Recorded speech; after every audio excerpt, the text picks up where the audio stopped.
Listen to the 48 Hours podcast for shocking murder cases and compelling real-life dramas from one of television's most watched true crime shows. Go behind the scenes of each episode with award-winning CBS News correspondents and producers in Postmortem, a weekly deep dive. Listen to 48 Hours wherever you get your podcasts.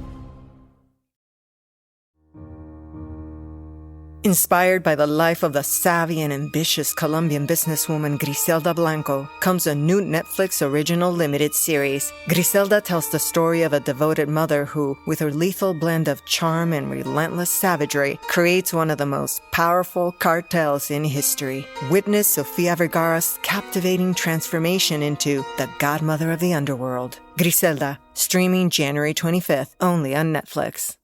A note to listeners. The following podcast contains content that may not be suitable for all audiences. Discretion is advised. This is right up my alley. I mean, it's a combination of, true crime, the psychology of serial killers, but then also it is certainly an entertainment experience as well. So we're going to package it up with multimedia. We're going to have short interviews with experts and friends of mine who I think will add something to the show that we're going to incorporate in it. And as you guys know, one of the things that I feel very strongly about is trying to, what I like to call myth bust. I like to demystify and burst myths about serial killers. You are listening to Partners in True Crime. We are your hosts, Rob and Cindy Dorfman.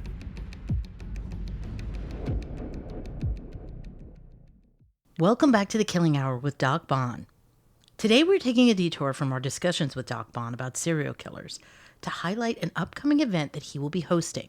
Doc Bonn is embarking on a live show tour starting in May in selected cities that will focus on bringing all of his research and experiences surrounding serial killers and why people are captivated by them to a live audience. So today, Doc Bonn, along with TJ Daw, the producer of the live event, will reveal why they are doing the event and what it's going to take to create a true crime interactive live audience experience.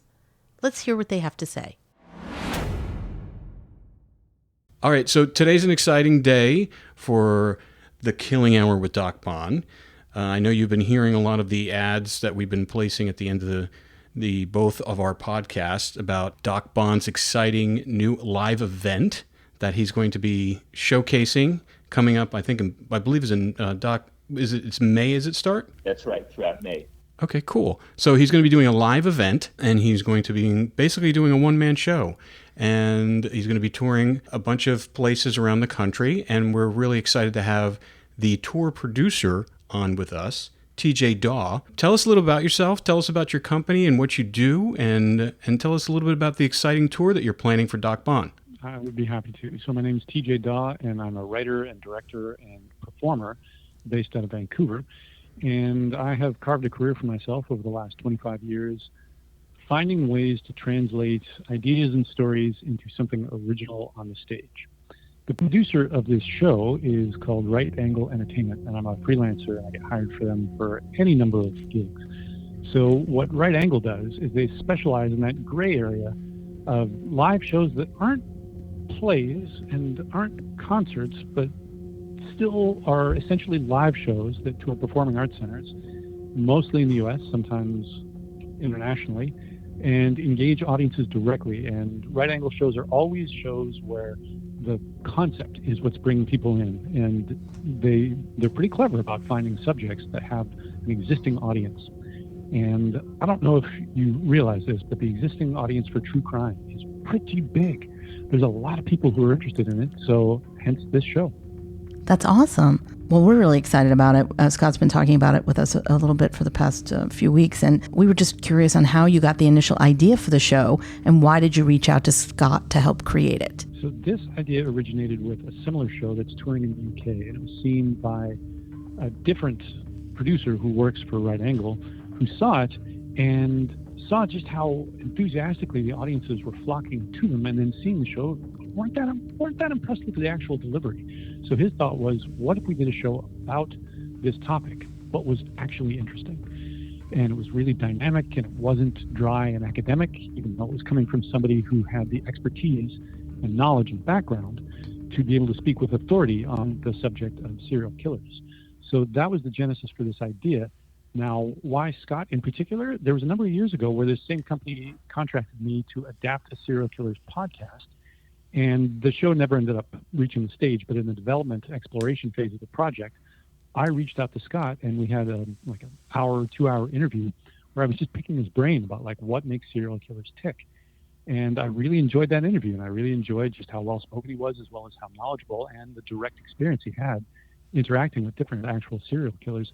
So when it came time to find somebody for this show, it was a no-brainer to me. It was like, hey, I know a guy, and suggested that to the higher ups at Right Angle, and they reached out to Scott and talked and liked how he talked and how much he knew.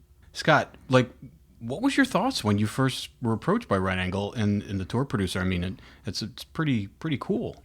Absolutely. And I have to admit, I was a little, surprised when I got, the first contact.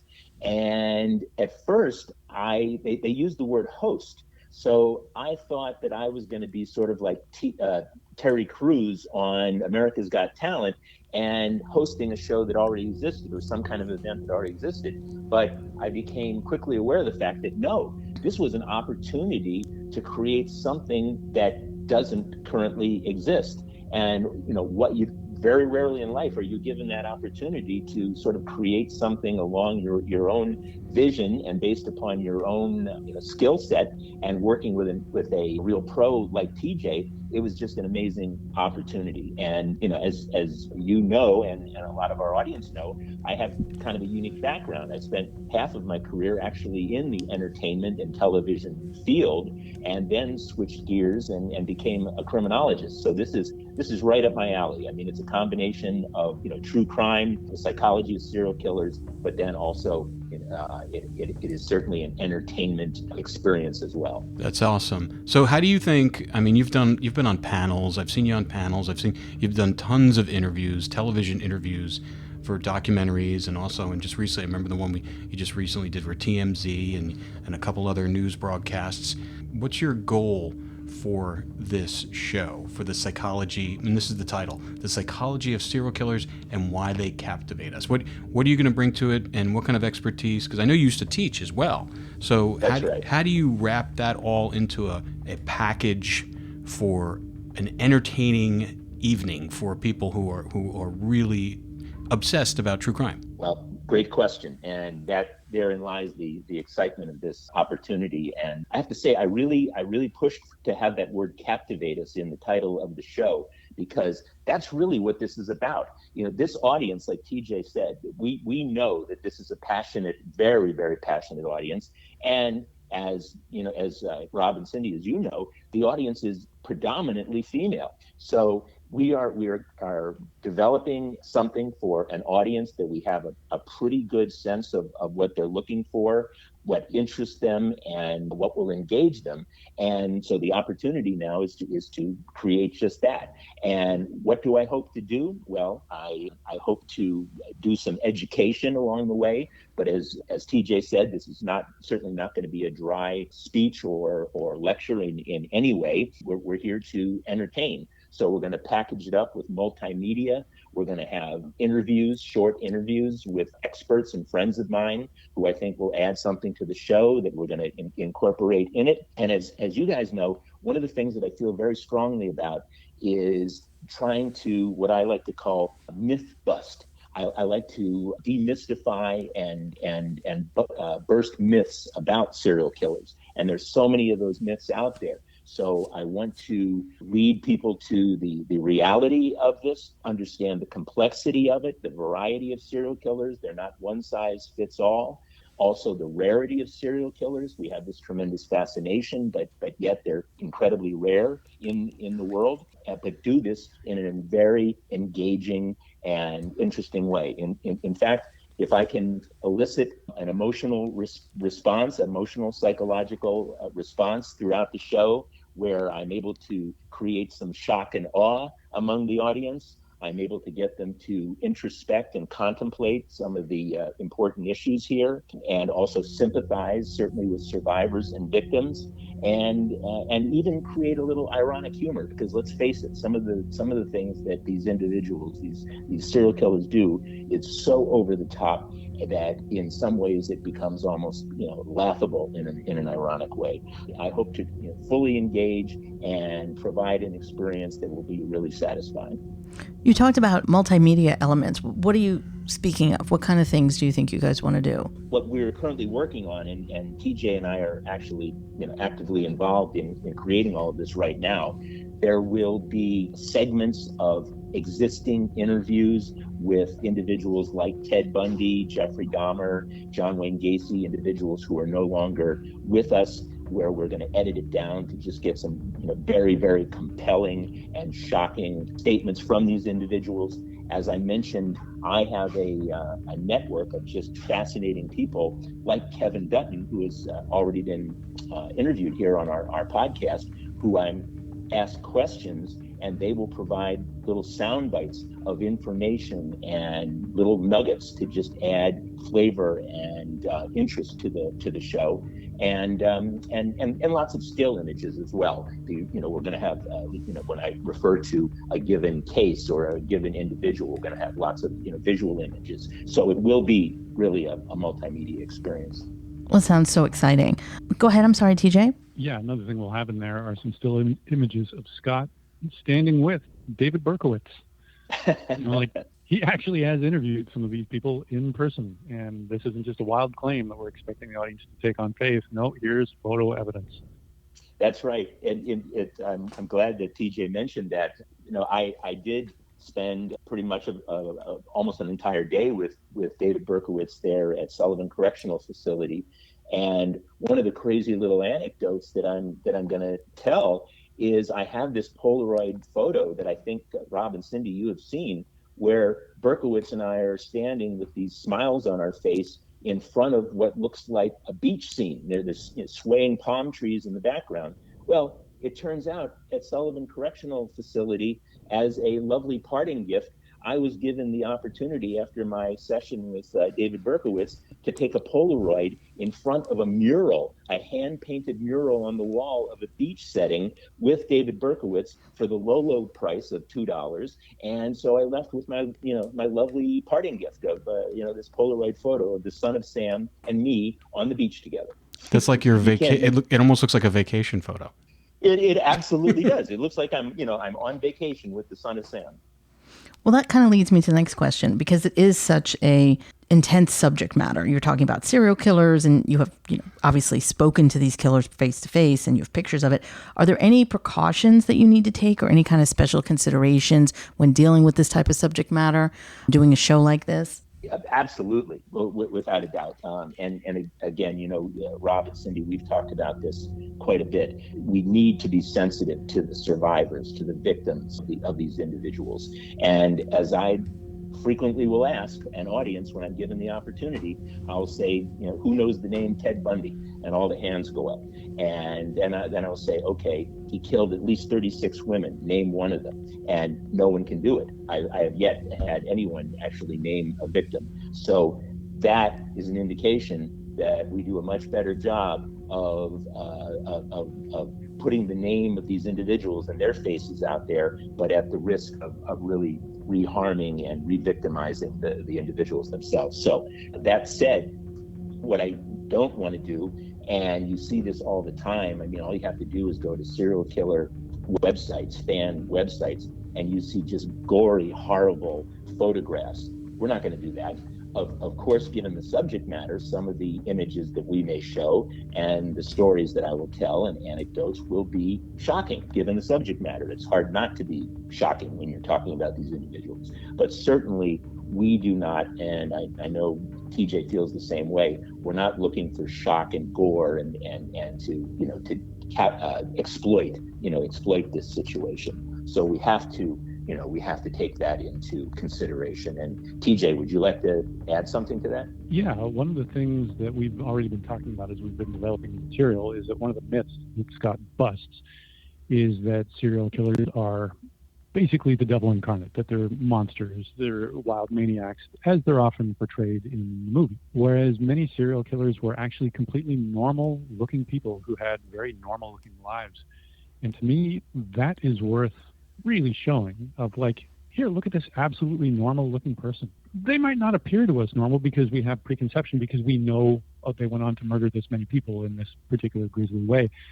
But just to show somebody as they are and just to say that could be anybody, that to me is actually a lot more chilling than gory photographs of crime scenes. No, I agree. We deal with it a lot as television producers. Because there's the true crime wave has been going on for a while now, and I think it's gone through a couple different incarnations. And there was a section of it where we, and we don't do these types of programs, but there was what we call murder porn, and we run from those types of subject matter and stuff because we, like Scott said, it's very important that the victims are taken into consideration whenever you're highlighting these awful crimes, because that's an important thing to do. But just another question for both of you. I mean, is this going to be a highly scripted type presentation, or is it going to be more room for improvisation during when you're speaking, Scott? And then the other question I have for you: will you be involving the audiences as well, as far as taking questions from the audience? I'm happy to jump in on that. It's going to be less tightly scripted. What we're doing is we're refining the outline, so we have a good sense of like what topics we want to cover in what order, and we're arranging which media clips we're going to show, whether it's an excerpt from a news program highlighting one of the stories, or an interview with one of the experts Scott's connected to, or just a still image. So all of those are going to be loaded up and ready to go. But within that, we want Scott to have the freedom to speak extemporaneously, knowing what points he's going to cover, knowing that he has to cover them in a compact amount of time, because there's a lot of ground that we want to cover. But this is not going to be tightly scripted and memorized, so we don't want it to have the feel of a memorized lecture. We want this to seem spontaneous, real, and immediate. And in the second half of the show, we're going to take questions from the audience. What is the collaboration going to be like with one another on this? Yeah, we've already started that. So there's been a lot of just bouncing the ball back and forth of what topics do we want to cover, what details do we want to get to within each topic, which multimedia clips do we want, whether it's a news interview or an expert interview of somebody Scott's connected to, or a still image, or that kind of thing. So that's helping us create an elaborate outline, which is the skeleton of the show. And right now we've mostly been focusing on what the multimedia elements we're going to use are going to be, so we've been gathering those, editing those, refining those. And our next step is going to be, okay, let's get on some Zooms and let's have Scott talk through these points, and let's see if we can refine that to the most interesting and good versions of an answer to each specific question that forms our outline as we can get. Absolutely. And I feel at this point we have a pretty good skeleton, in terms of all the multimedia elements, visuals and audio, et cetera. And in fact, this week we're going to begin doing some Zoom rehearsals and sort of putting the flesh on the skeleton, if you will. And as often happens, because I love to talk about this stuff, I already know through timing myself that I have probably twice the amount of information that I'm actually going to need on stage. And so I'm going to really need TJ's help to trim that and get it down to the right time length. And of course, being the creator, being the father, so to speak, I love every element. I love every little nugget that I want to share. And I'm not particularly objective, so I'm going to need TJ to help me to actually fine tune it. I'm going to be the one that helps Scott kill his darlings. Yeah, I mean, that's going to be tough because won't. That's going to be tough because we've spent like the past couple months just talking to Scott, and we've got like 7 hours of podcast. I mean, in 90 minutes, it's definitely going to take some editing. Definitely. Yeah, and that's a good position for us to be in as creators of the show because, as anybody who's a fan of true crime knows, there's a lot of information on the subject. I mean, that's why there's such an industry, especially right now, that the well doesn't seem to be going dry. So our job is to kind of focus on specifically which points help extrapolate the premise of the show, which is captured in the title, the psychology of serial killers and why they captivate us. What are the points that are most essential to that? And then, given that this is a touring show and that I'm touring with the show, this isn't my involvement in the show doesn't end when Scott hits the stage at the beginning of the tour. I'm there for the entire tour. So there's going to be a lot of conversations happening while we're driving to the next city or before or after the show of like, what went really well last night? What can we do better as we really shape this thing into the best version of itself that we can have? It is painful, as I know all too well from working on different projects, to kill one's darlings. And then afterwards, once you've done it and the show is shorter but better, it feels incredible. And that's the whole reason for taking the show on the road, as far as I'm concerned. You learn so much from live audiences. You learn what works the best. And there's just no substitute for the authentic responses of a live audience. TJ's tremendous experience in this area. I mean, I just feel really gifted to have someone helping me to shape this. And he knows, I mean, because he's done so many of these types of events, he knows what works with a live audience and where to cut back. And because I love to talk about this stuff, as we all know, you can say something in 60 seconds, or you can say it more succinctly, the exact same thing in 30 seconds. So I have to do my best here as possible, because again, when you love the subject matter and you're so enamored with it, you want to just go on and on and on. But I have to be succinct, and I totally rely on TJ to keep a leash on me where necessary. Okay, so speaking about the whole process of this, are you going to be rehearsing this to perfection in advance, or is this going to be more of like an improv, or how do you see this playing out? We're going to have a really elaborate outline, and we're going to have all the cues loaded up in the computer and ready to go. And we're going to do as much work as we can before we get an audience to get the best version of what we have, understanding that once we do get an audience, much less 15 audiences, the thing will evolve, because that's just what happens. But that's not an excuse for us not to do our work. So we're going to put all the time and effort and blood, sweat, and tears that we can into crafting this thing. We don't want it to be tightly scripted in that, we're not going to script out, this is exactly what Scott's going to say. I want it to have the feeling of spontaneity, of extemporaneous speech, like the audience is, say, meeting somebody in person and involved in just a really vivid, interesting conversation with somebody who really knows their stuff and can back it up. And that also just helps us have the flexibility to change it as needed. It's a lot easier to change a 5-minute answer to a 2-minute answer if the thing wasn't scripted in the first place. And one of the things that we didn't mention, but TJ and I feel very strongly about, is there needs to be an interactive element here too, and we want some questions and answers. So one of the things that we're going to do is we're going to pass around a bowl, or a basket at halftime during the intermission, and allow people to write questions. And then in the second half of the show, I will draw from the questions and respond to them. So every night there's going to be different questions. So there will be a different experience depending upon who the audience is. So that I'm excited about that too.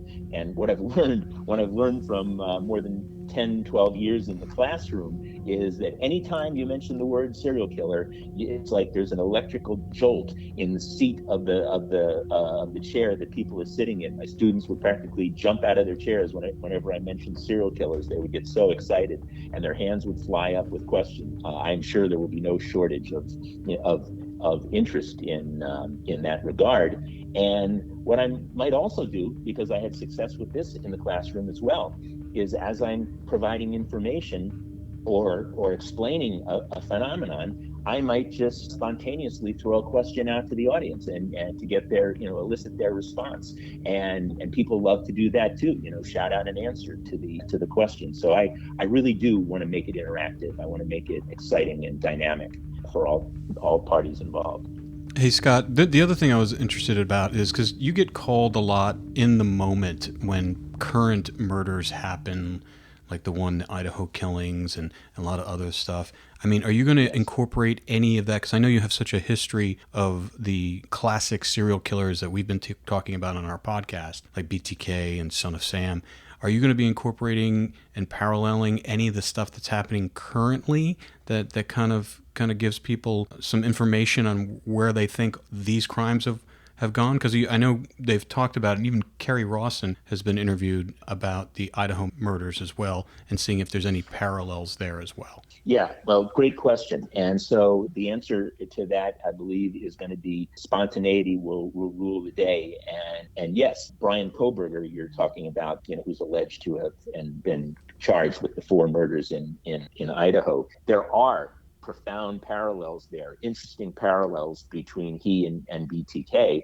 And I do, in fact, think that Kohberger, although these 4 murders, to the extent that he did them, if he is convicted, it constitutes a mass murder, not serial killing. But I think given his evolution, given his background, what we know about him psychologically, what seemed to be motivating him, I think that he was a fledgling serial killer. And if he had not been caught, he probably would have gone on to kill, much like BTK, who, as we know, started out as a mass murderer before he became a serial killer. So yes, the answer is I will play it by ear, depending upon questions from the audience or where it seems appropriate to incorporate a contemporary case or an ongoing investigation.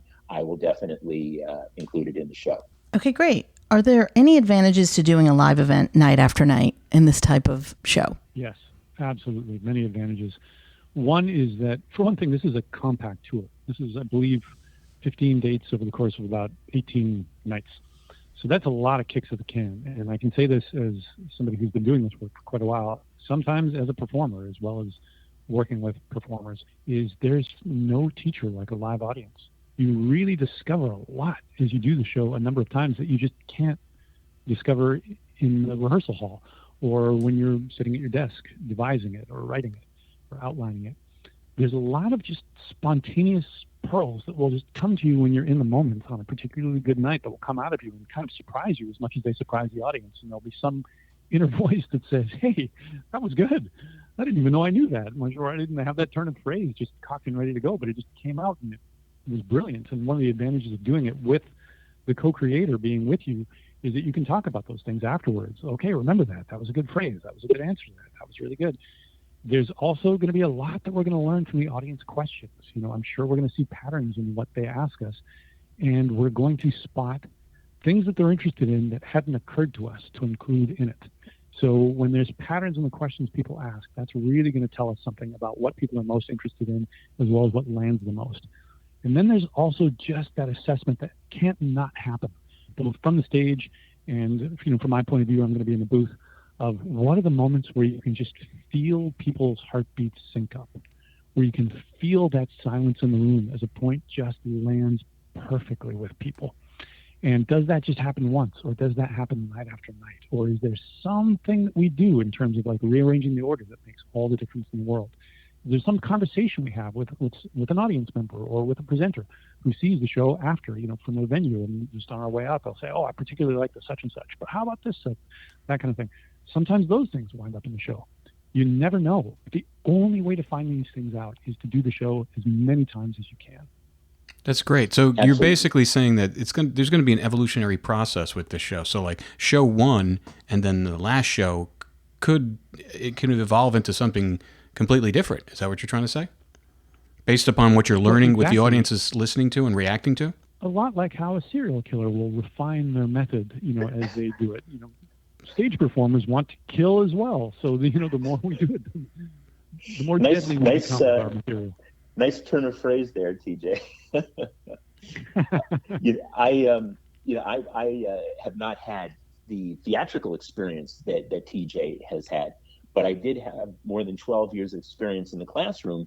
And so I can also attest to you refine based upon your audience, as things I would see just didn't play well with my students, or it seemed to confuse them, or just didn't go over appropriately.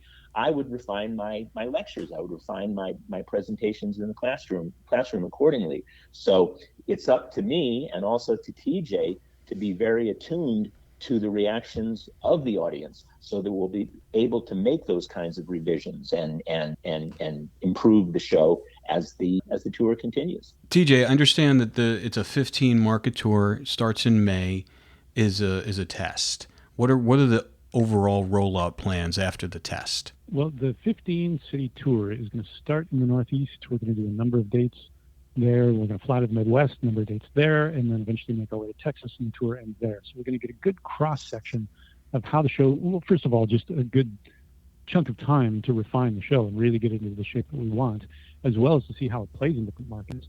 And this really is a proof of concept for the producers that there is a plan to shop it around more and see if we can get a fall tour and a winter tour. And in a perfect world, this thing would tour for a very long time in a lot of places because, as we've said, the audience for this is strong and passionate. There are many people who are interested in this. And I'll bet you anything, as we've said before, because we have more material than we can fit in compact 90 minutes, there might be a second show if the market's looking for it, which I sense they will be. I think there's a lot more to say on this show than can be said in one show. And I think the audience would come back if they'd had a good time the first time. I think you picked the perfect time. I mean, after being locked down for 3 years with COVID and people not being able to go anywhere, we're seeing a lot of people wanting to get out and wanting to explore and be entertained and learn. So I think you couldn't have picked a better time for this rollout. And also with true crime, I mean, you have the crime cons that are very popular. I think it's a perfect timing for something like this.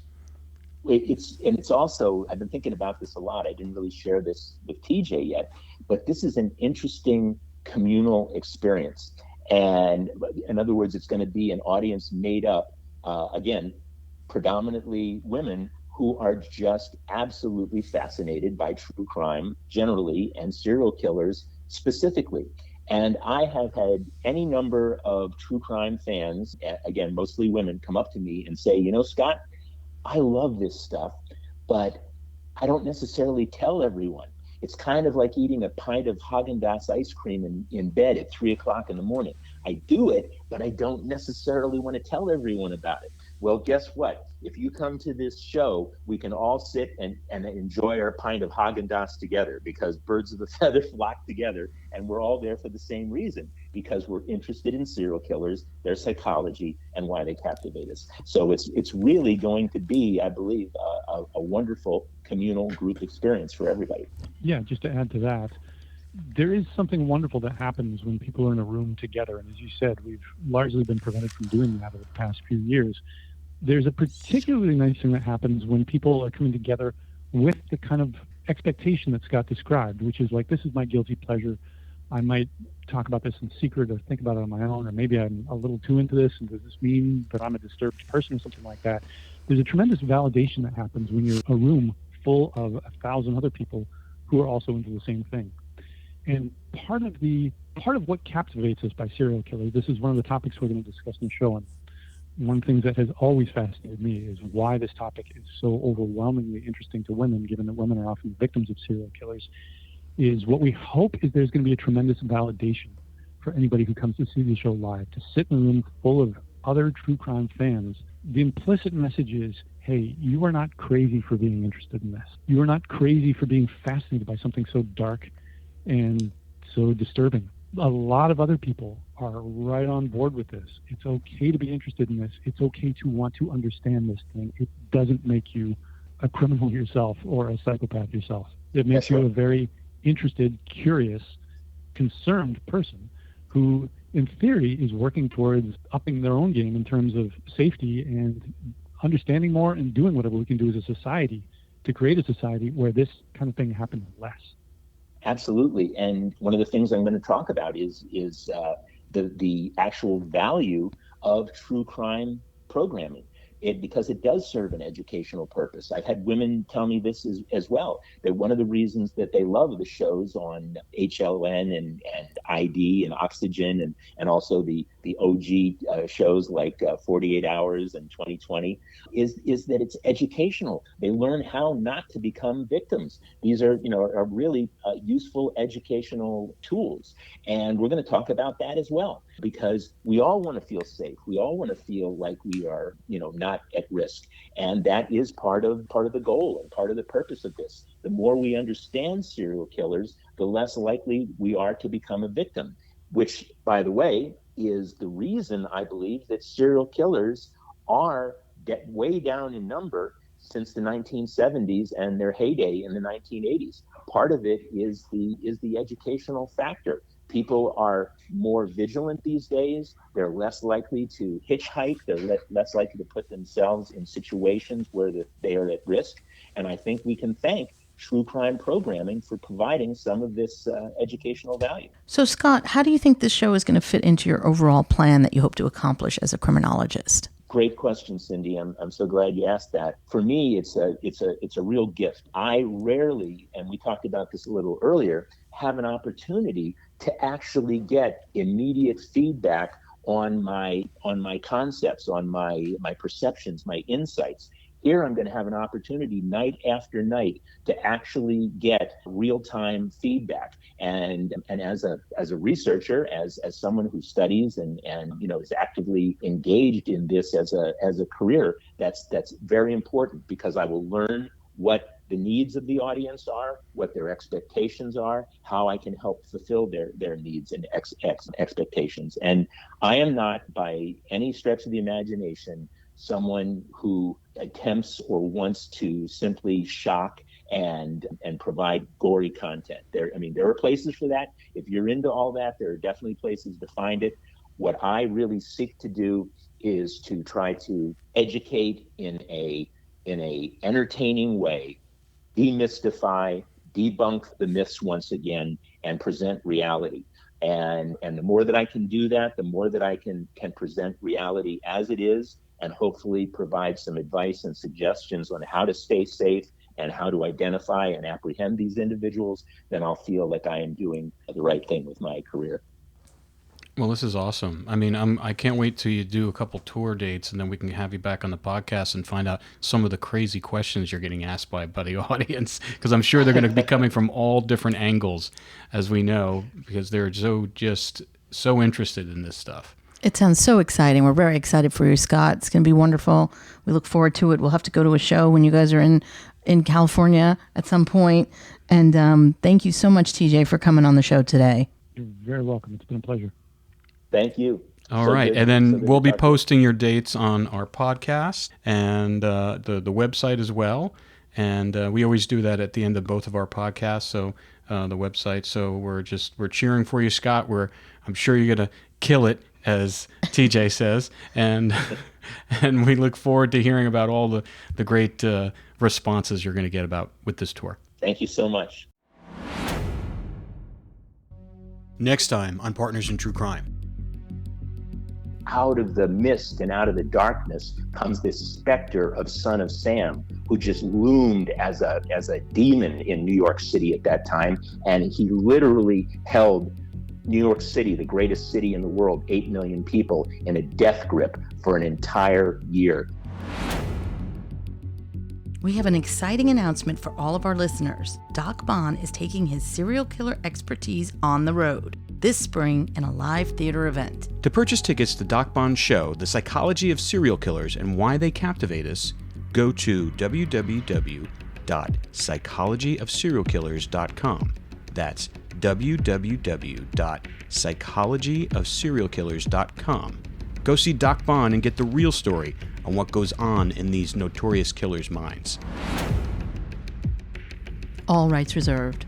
This has been a production of 722 Media Content.